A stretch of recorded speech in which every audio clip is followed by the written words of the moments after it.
ক্রীড়া হলে পেশা, পরিবার পাবে ভরসা, এই স্লোগান সামনে রেখে ক্রীড়া উন্নয়নে সরকার কাজ করতে চায় বলে জানিয়েছেন প্রধানমন্ত্রী তারেক রহমান। মহান স্বাধীনতা দিবসে সাবেক ফুটবলারদের প্রীতি ম্যাচ শেষে এই কথা বলেন তিনি। মহান স্বাধীনতা দিবস উপলক্ষে বাফুফের আয়োজনে বিকেল 4টার দিকে কন্যা জাইমা রহমানকে সঙ্গে নিয়ে জাতীয় স্টেডিয়ামে আসেন প্রধানমন্ত্রী। সাবেক তারকা ফুটবলারদের সঙ্গে পরিচিতি পর্ব শেষে পুরো ম্যাচ উপভোগ করেন প্রধানমন্ত্রী। এ সময় সাবেকদের পদচারণায় মুখরিত হয় জাতীয় স্টেডিয়াম। ম্যাচে ৩-০ গোলে জয় পায় সবুজ দল। খেলা শেষে ফুটবলারদের মেডেল পরিয়ে দেন প্রধানমন্ত্রী তারেক রহমান।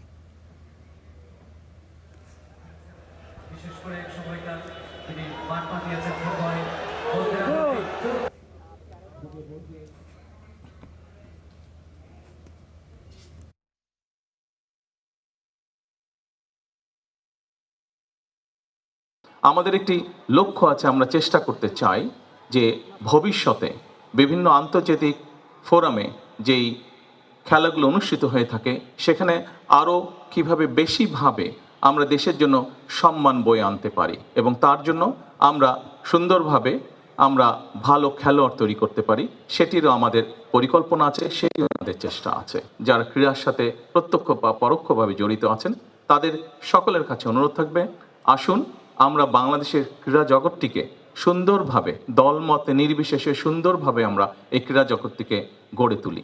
এই ক্রীড়া দেশের জন্য যেরকম সম্মান বয়ে আনতে পারে, এই ক্রীড়া আমাদের মধ্যে সুন্দরভাবে বন্ধুত্বের, ভ্রাতৃত্বের বন্ধনও তৈরি করতে সক্ষম বলে আমি বিশ্বাস করি।